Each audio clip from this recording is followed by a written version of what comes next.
Hi guys, I recreated these protein balls that I got from Costco. I just added oats, peanut butter, and now I'm gonna add some maple syrup and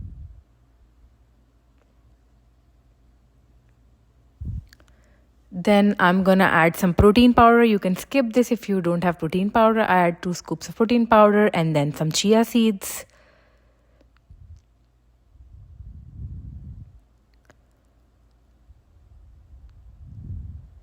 And then added some almonds instead of choco chips. You can add choco chips, but I was trying to make a healthy version of it without sugar.